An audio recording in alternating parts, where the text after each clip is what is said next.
Merry Christmas. Thanks for coming to my place. It came upon a midnight clear, that glorious song of old, from angels bending near the earth to touch their harps of gold. Let's have a little Christmas sermon. This is not a Christmas sermon for people to go to church. This is not a Christmas sermon for Christians. This is a Christmas sermon for human beings. Properly understood, Jesus should teach us how to be human, not just how to be some sort of religion. So here's a sermon about the one thing we all have in common. You were raised. You were born in a particular place. Now, I was born in Hamilton, Ontario, and maybe you lived there all your life, or maybe you moved to Port Sydney. When you moved, you could only be physically in that new place. I know this is super basic, but just go with me here. Now, maybe in high school, you play sports, or you go down the academic route, or you play video games. Maybe after high school, you went to university, traveled around the world, went on YouTube and looked up tutorials, and went down a creative route, dropped out of university.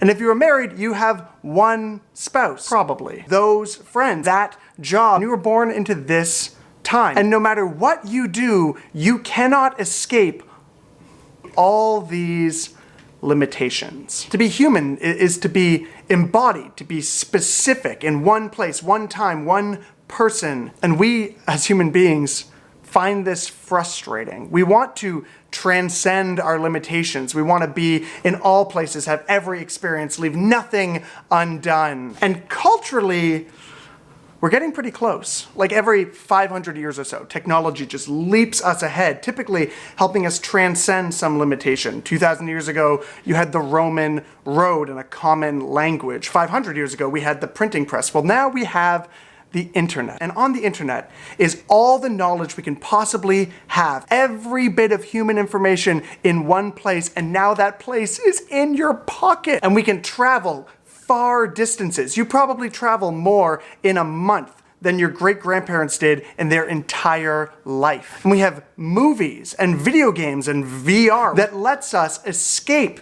2017. We are transcending our limitations. Do you remember the first time you had a CD and you realized that if you burned a CD with MP3 files, you could fit like 120 tracks on a CD? Isn't that amazing? And before that, they had cassettes. I couldn't even find a cassette as a prop for this video. You could listen to any song you wanted, you just had to rewind and fast forward. Well, before that, they had 8 tracks. Was it 8 tracks? But then before that, there was these massive, bulky records featuring Barbra Streisand. Records, these were physically pressed vinyl with lines on it that somehow, through magic, would let you play songs, and you could fit a whole quarter of an album on here. Some of my favorite albums require like 18 vinyls to fit on one of these. And now we have every song ever made in my pocket all of the time.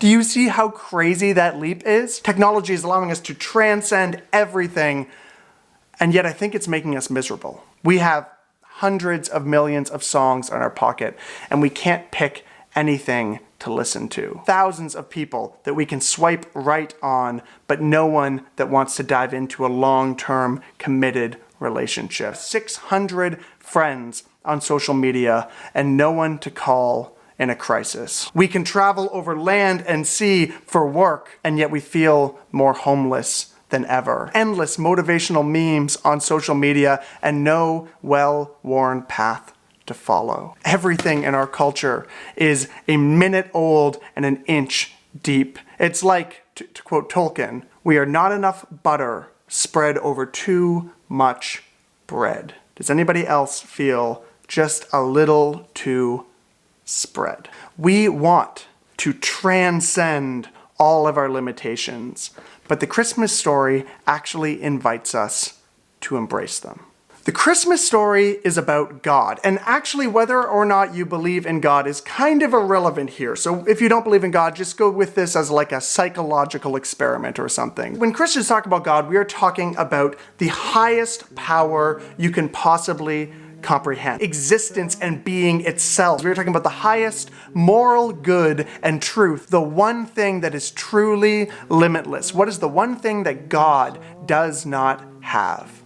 Limitation. In the Christmas story, and this blew my mind, God, the only one who is truly limitless, choosing to rescue humanity by taking on limitations. Christians believe that the fullness of God is found in the person of Jesus, and it was found in him from the moment he lay in a manger. And we believe that Jesus doesn't just show us who God is, but he shows us who we are meant to be. That Jesus answers the question, what is a human being? And if God embraces limitations to show us what humanity looks like, what does that mean for you and I in our limitations? I know this person whose marriage was on the rocks, and they were not sure what was going to happen, and she was really unhappy, and she said that before she pursued a separation, she was going to make a very small change in her life.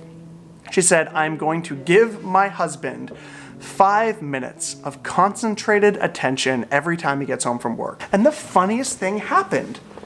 Suddenly she found herself enjoying her spouse more. And it's so strange because when I had a kid, I actually got better at managing my time because I had less of it. If you're at a job that you don't love and you want better work, start by excelling at the tasks that are put right before you. If you're feeling limited and negative about your body, begin by making a declaration, even if it's just in faith, that you will love the body you have. Because once you love your body, you'll want to take proper care of it. I mean, ask any artist and you'll hear this, that some limitations actually help the creative process. Compare the Blair Witch Project with no money to the Blair Witch Project 2. Make your life more like the Blair Witch Project. That is some good pastoral advice right there. It may be hard to believe right now, but the limitations in your life may actually be your freedom. Look now for glad and golden hours.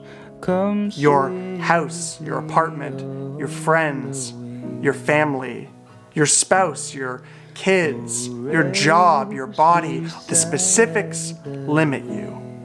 But when you take on voluntary limitations, you will find freedom. Merry Christmas, everybody.